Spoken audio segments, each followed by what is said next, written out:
Zoroastrian philosophy Irach J S Taraporewala BL 1571 Z67 v.48 C1 Rob Arts.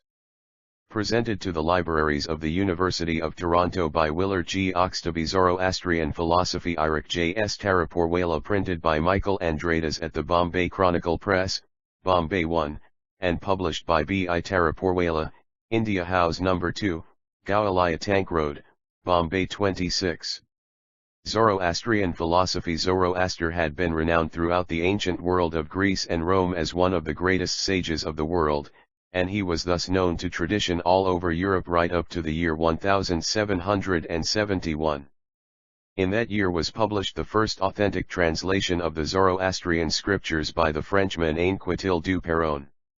Nearly a century and 3/4 have passed since this first publication, and during this period much solid work has been done by great and devoted scholars in interpreting these ancient writings scientifically and critically. We need not go into the question of the date of Zarathustra. Throughout this essay I have used the Iranian name of the prophet Zarathustra. It is enough to state that he was contemporary with the sages of the earliest Vedic hymns of India.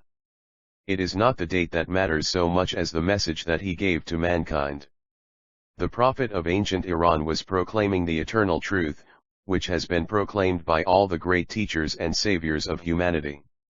He speaks of the eternal laws of life laid down since the dawn of creation. His is a message addressed to all mankind of every age and every clime, and not merely to the people of ancient Iran at a particular period of their history. On account of this message, Zarathustra has been reckoned among the saviors of humanity from remote antiquity, and, indeed, his message has a lesson for even our 20th century. Of course there had been great prophets and teachers before Zarathustra who had taught mankind the eternal law of God. As always happens in the history of every prophet, human beings have exceedingly short memories. Religious teachers teach us how to lead the true spiritual life, always a most difficult task. So human beings easily slip into ritualistic observances and ceremonial, which are ever so much easier to follow. And as time passes we notice that this message of spiritual life gradually gets more and more dim, and at the same time the name of the teacher is more frequently invoked and with ever-growing vehemence. The net result is that men remember the messenger 1 Le Zendavesta, of Tage de Zoroaster, Traduit en Francaise sui el originals end, 3 volumes, 1771. 2 Zoroastrian philosophy but forget the message. The ceremonial and ritual branch out variously and give rise to mutually warring factions. And priests find a satisfactory means of livelihood by multiplying the ceremonial. Such was the state of religion in Iran just before the advent of Zarathustra. Thinking men and women were distracted amidst the warring factions, each upholding its own special deity as the only redeemer. This confusion is very finely described in the opening verse of the first chant of Zarathustra, where distracted humanity, poetically named the soul of the cow or the soul of Mother Earth, too approaches the Supreme Creator and complains to him about the evils that encumber our earth. To you the soul of Mother Earth complained, wherefore ye gave me birth? Who fashioned me? Passion and rapine, outrage everywhere, and violence enmesh me all around, no other help than yours I see, ye lords, reveal to me a strong one who can save. 3 The Supreme Lord thereupon asks the great angels around him if they could name any soul who could undertake this task. They are unable to do so, and so the Lord himself names Zarathustra as the one person he would choose because he is the only one who kept all our commands. After some hesitation the soul of Mother Earth accepts the Savior. After this prologue in heaven the prophet is born upon earth in the royal family of Iran, and he takes up the task and delivers his message, the message of the eternal law of God. This message is contained in the 5 gathas of Zarathustra. These 5 gathas, or chants, constitute the oldest portion of Zoroastrian scriptures and are rightly regarded as the fountainhead of Zoroastrian religion. These chants have to be interpreted in the light of their own contents. Unfortunately the earlier commentators have brought down the whole of this message to 2. This is an ancient Aryan fancy. The same word, gav, is used to indicate cow as well as earth. The same imagery has also been employed extensively in the scriptures of India. My 3. This translation, as well as other verses given elsewhere, are from Book on the Odhas of Zarathustra, text with a free English translation, Bombay, 1947. Zoroastrian philosophy 3 are earthly level, and so the teaching has been interpreted as the fostering of agriculture and the care of cattle. 4. But one must not for a moment forget that the Gathas are spiritual in their contents and are to be interpreted as such. Read the things of the flesh with the eyes of the spirit, and not the things of the spirit with the eyes of flesh. Fully realizing the impossibility of reconciling the mutually hostile worshippers of the various powers of nature, Zarathustra swept them all aside as of secondary importance. He was well aware of the ancient Aryan tradition that saw the one reality behind all these deities, the Supreme Being, whom the wise call by many names. He therefore enjoined the worship of the one Supreme Lord and of none besides. That Supreme Being was called Ahura Mazda. This name is a double name. It signifies the Lord of life, and the Lord of creation, in other words the Supreme Lord of spirit as well as of matter. The so-called dualism of Zoroastrian teaching is clearly seen in this double name of the Supreme. The dualism of spirit and matter is the basic fact in our world.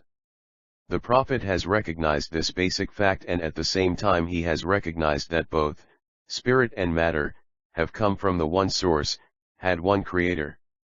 The Supreme Ahura Mazda creates and sustains both spirit and matter. Necessarily the Supreme Being is formless, and so must be intangible to any of our senses, and incomprehensible to our human mind. So Zarathustra revealed, or explained, him in his various aspects. The whole of his Gathas revolve round the Prophet's teaching about the Amishasmenta, the holy immortals. They are not merely personified attributes of the Godhead, as many scholars have hitherto assumed them to be, neither may they be compared to the archangels as understood in other religious systems. They are best understood as aspects of the Supreme, or as rays, for this has been more or less the traditional interpretation of the Pahlavi commentators of the Sasanian clays, 3rd and 4th centuries CF Christ. An interval of at least 15 centuries separates these commentaries from the Prophet. This W.A. long ought not to have made the later writers forget the true inner significance of the Gath and B. And they naturally interpreted these ancient documents in the light of the beliefs they themselves hold, and the ritual and ceremonial tiny thema LVES followed. 4. Zoroastrian philosophy from the central luminary. The greatness and depth of the Prophet's mind is evident from the names as well as from the arrangement of these holy immortals. They are 6 in number, and the most remarkable point about them is that 3 of them are masculine in their nature and attributes and 3 are feminine. They represent respectively the father side and the mother side of the Godhead. What is more, these 6 together with the Supreme constitute a heptad. In the Gathas these 7 have been invoked more than once as the Mazda Ahuras, in the plural number, thus emphasizing the fact that they all are aspects of the same Supreme Lord. In several of the later texts it has been clearly stated that these 7 are ever of one accord and that their thoughts and words and deeds are identical. The 3 holy immortals on the father side have been described in great detail by the Prophet in his Gathas. This helps the ordinary human being to understand clearly and correctly the essential aspects of the Supreme. There has also existed a very ancient sacred verse, which tradition says is 5 pre-Zoroastrian. This verse has been regarded as most sacred in all Zoroastrian scriptures. In it the 3 aspects of the father side have been mentioned by name. This very verse is famous by the name Ahanavarya. The first Gatha of Zarathustra is a sort of detailed explanation of this sacred verse and is named Gatha Ahunavadi in consequence. The first aspect or ray of Ahura Mazda is named Asha. This name has been translated as righteousness. It has to be understood in the higher spiritual sense as used by Jesus in his Sermon on the Mount. The name implies truth, the eternal law of God. Truth is assuredly an aspect of God. When one realizes truth one would also know what God is. Lord Tennyson in the last stanza of his great poem In Memoriam has spoken of that God, which always lives and loves, one God, one law, one element. 5 Many scholars, notably Bartholomew, have thought that this sacred verse was composed after the time of Zarathustra. I personally am inclined to hold the traditional view that it represents the first word of God. Zoroastrian philosophy 5 and 1 far-off divine event to which the whole creation moves. This is very close to the idea of Asha as given by Zarathustra. Asha, therefore, stands for truth, which is indeed God himself. To search for truth, to strive to realize it, is one of the ways to approach God. In one of the later texts, which Orthodox Zoroastrians recite at dawn, the aspirant prays, through the supreme truth, through the highest truth, may we catch a glimpse of thee, may we come near to thee, may we be in union with thee. This indicates the one far-off divine event, to which the whole creation moves. Ashavahishta, the supreme truth, is also the name given to the sacred fire, which is kept ever burning in Zoroastrian fire temples. Nowhere in the Avesta texts is the fire, Atar, to be understood in the sense of physical fire. It is always the inner fire of the Supreme, the son of Ahura Mazda, found in the heart of every human being. The Gatha is quite clear on this point: thine inner fire, Ahura, to see we yearn, he blazes mightily through truth, he has thy strength, our goal and hope is he lights the faithful clearly through life, but, Mazda, in the hearts of infidels he sees the hidden evil at a glance.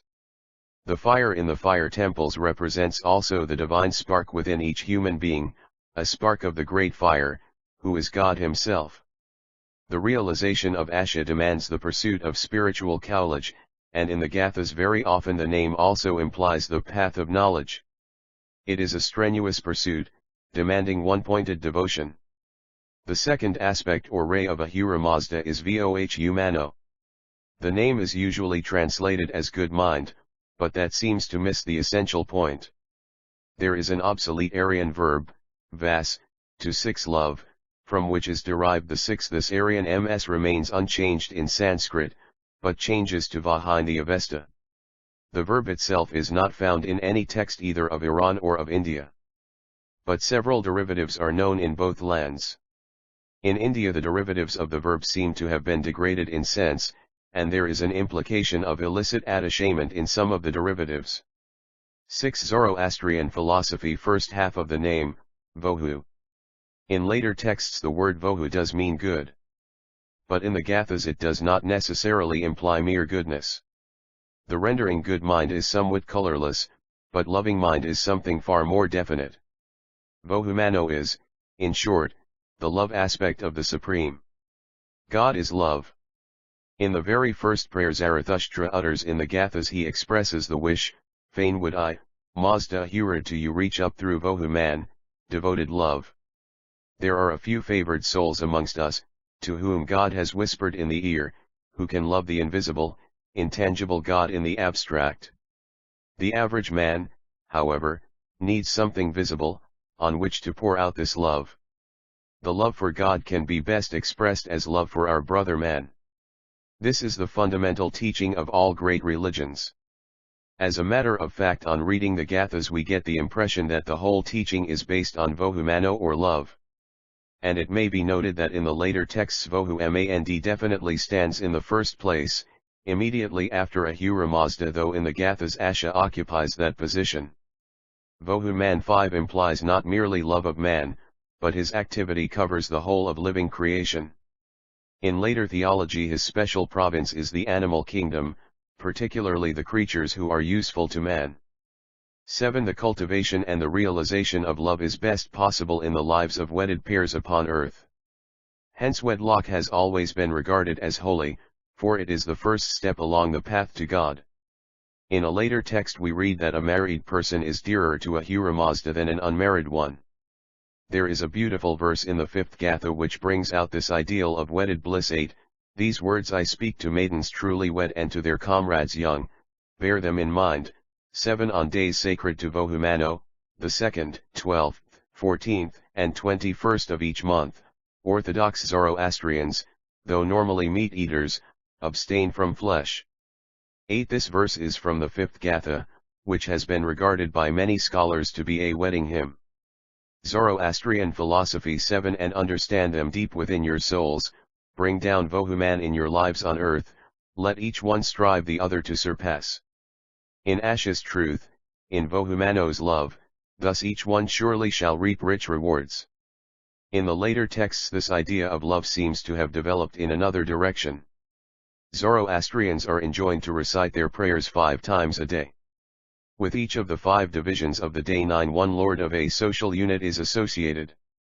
These lords are, in order, 1 lord of the house, 2 lord of the village, 3 lord of the province, 4 lord of the country, and 5 the supreme teacher of religion, Zarathustra.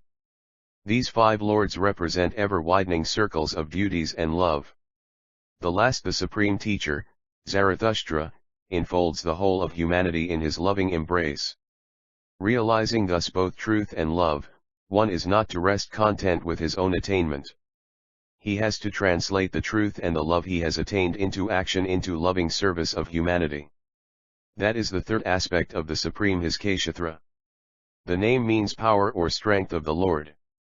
This strength is derived from the Lord himself and is inspired by love. Hence in the Gathas the name Kshatra often has the adjective Vohu attached to it. The action or service done must be inspired by love. Such service brings as reward the Kshatra of Ahura himself. In other words, the highest reward for service is power to render greater service. Thus the father side of the Supreme is summed up in these 3 aspects.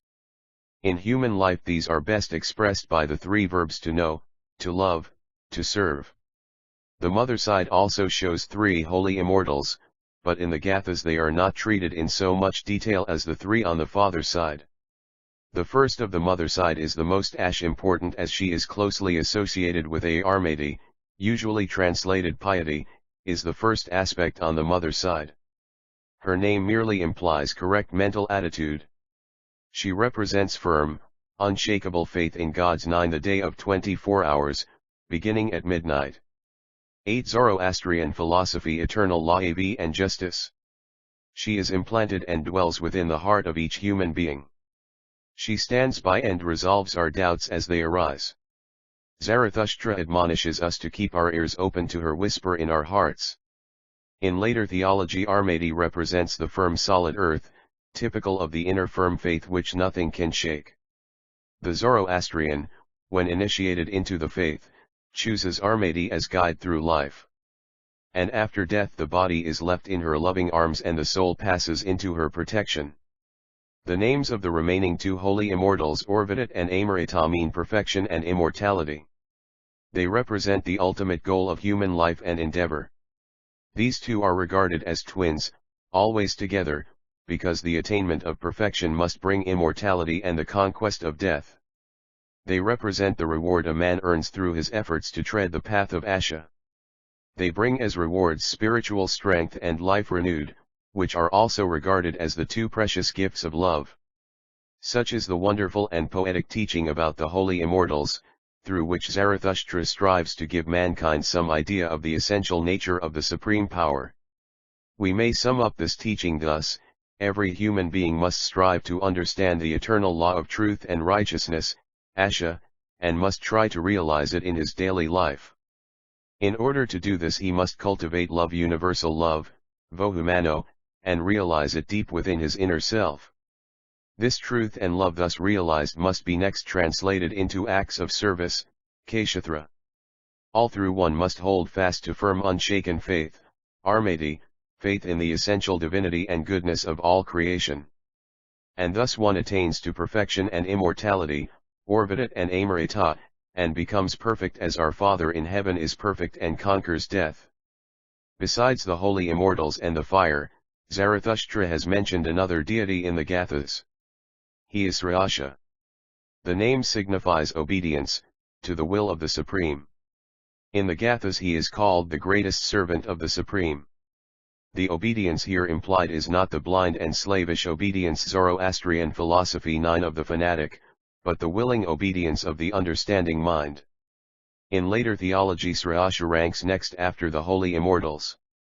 Zarathustra emphatically maintains that each one of us must discover the truth for himself.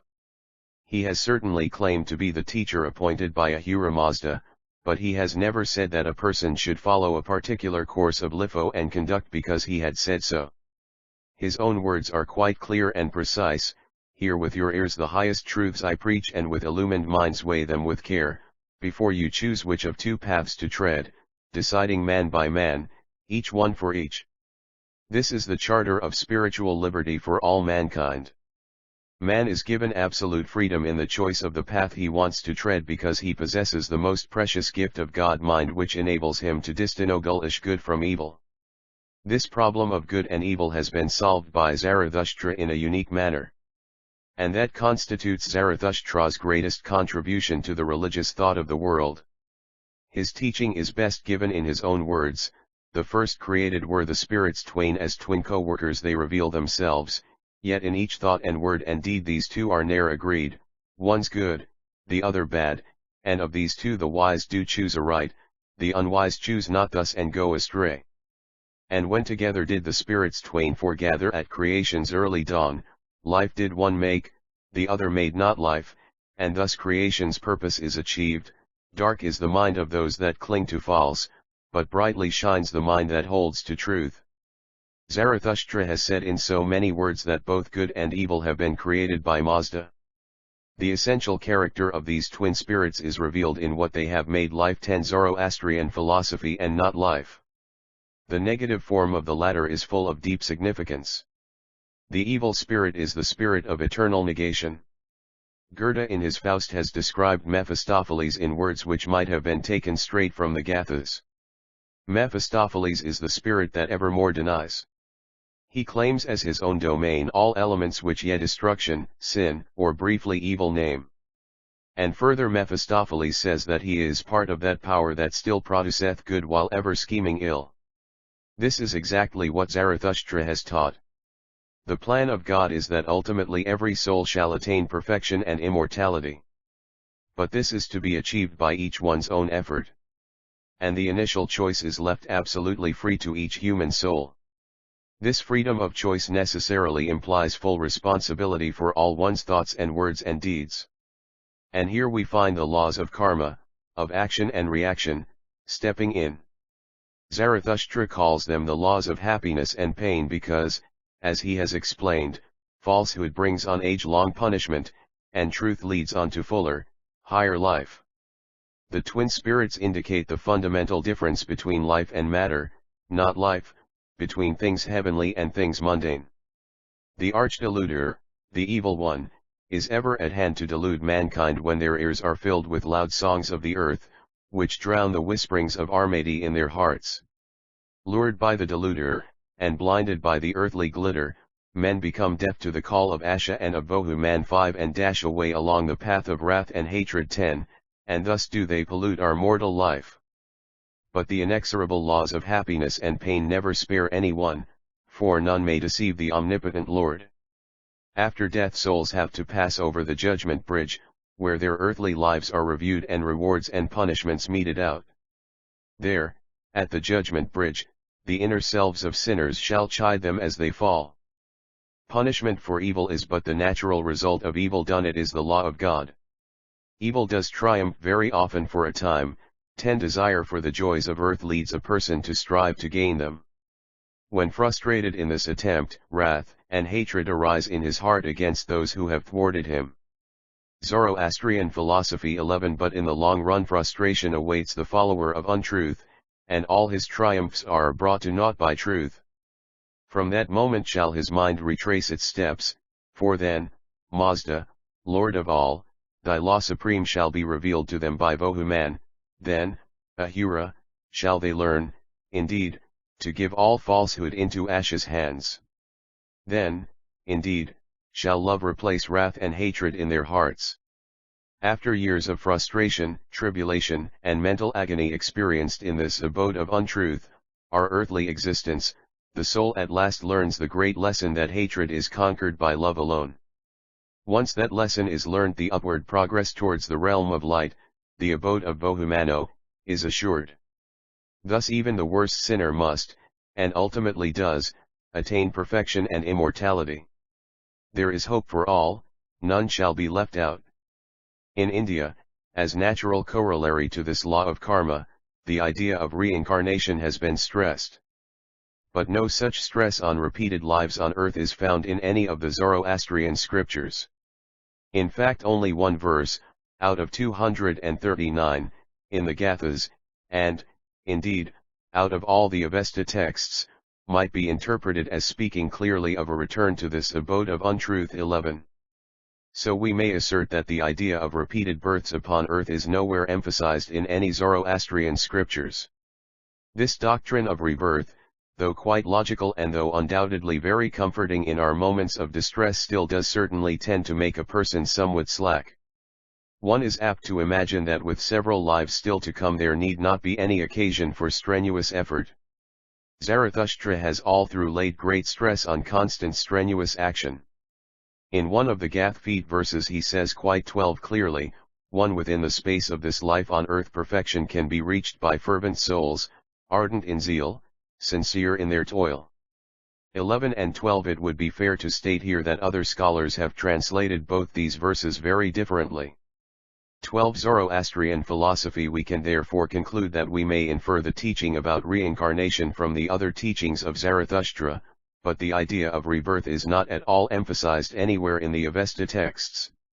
The three commandments of Zarathustra, good thoughts, good words, good deeds, are often mentioned in the Gathas. And of the three deeds are specially stressed, who strives to understand and reach true life, should preach the laws of Mazda to mankind better by acts of service than by words. As long as the high ideals of Zarathustra's Gathas remained a living inspiration to the nation, so long Iran continued to prosper, and she became the mistress of the ancient world. But as happens with every nation, in course of time these high ideals were forgotten. The prosperity following in the wake of a huge empire and the consequent riches that gathered in Iran led to the decay of Iranian character. The pure and vigorous teaching was gradually replaced by superstition and ritual. In the final phases of Zoroastrian religion in Iran under the Sassanians, 226 to 642 AC, the religion became full of complicated ritual and superstitious fear. This fear was perhaps necessary in preventing evil, but the teaching of love in the Gathas was far superior, inasmuch as it inspired good. In later Zoroastrianism this fear has become an obsession. Human life from birth to death, and even beyond, meant an unceasing struggle against the demon hosts, and was regulated accordingly. This fear was the prime cause for the crumbling of the huge fabric of the Sasanian Empire at the first touch of the desert Arabs inspired by the fresh and vigorous gospel of Muhammad. After the Arab conquest the official religion of Iran changed but not the spirit of the nation. The Arabs had conquered Iran but not her spirit. Islam became the official faith of Iran, but Iranian Islam was very different from Arabian Islam. The spirit of Iran blossomed forth in the wonderful mystic poetry of the Sufis, which reminds one of the teaching about Vohumano as given by Zarathustra. Zoroastrian philosophy. 13. The Zoroastrians who emigrated to India, over 1,000 years ago, have until now continued to practice the customs and rituals of the Sasanian days. Until within living memory practically all the ancient rituals were observed and enforced rigorously. The impact of Western thought, however, has profoundly modified these old ideas of Sasanian days. The Zoroastrians both in Iran and in India had stuck to the traditional Pahlavi interpretation of the ancient Avesta scriptures right up to the 60s of the last century, when the great Zoroastrian scholar, K.R. Kama, taught some of the learned priests of Bombay the critical and philological methods which he himself had learned from Western Iranists. Kama's labors helped considerably in removing many superstitions which had continued through many generations. Kama's pupils in their turn trained a new generation of scholars in India who have been working to reinterpret the sacred literature of their own religion in the fight of the latest researches of Western scholars. Many of these younger scholars themselves have received training under Western masters. It is now established that the fountainhead and core of Zoroastrian faith is certainly to be sought in the Gathas of Zarathustra. The labors of many scholars have enabled us to separate the original teaching of the prophet from the later accretions that have grown up around it. Of course the majority of the Zoroastrians stick to the old orthodox ways, but the younger people have begun to appreciate more and more clearly that the true teaching is to be found only in the Gathas. A clear movement has been inaugurated emphasizing a return to the Gathas, and in it lies the best hope for the future of Zoroastrians all over the world. This essay on Zoroastrian philosophy was originally contributed by the late Dr. Irach J S Taraporewala to the book entitled A History of Philosophical Systems, edited by Virgilius Firm and published in 1950. It is reprinted by kind permission of the publishers of the book, Philosophical Library, Inc., 15 East 40th Street, New York 16, NY, USA. The publication of this essay synchronizes with the publication of a revised and enlarged edition of the author's book entitled The Religion of Zarathustra, which also contains a free translation in English verse of all the Gathas of Zarathustra and essays on 3 forgotten religions of Iran: Mithraism, monotheism, and Mazdayasna. This essay is for FIE distribution, and its publication will be regarded as well rewarded if it satisfies the reader's hunger for elementary knowledge of the religion of Zarathustra, which is one of the oldest living faiths in present times. Copies of this essay are available from Bahá'í Taraporewala, flat number 14, 3rd floor, India House number 2, Kemp's Corner, Gowaliya Tank Road, Bombay 26.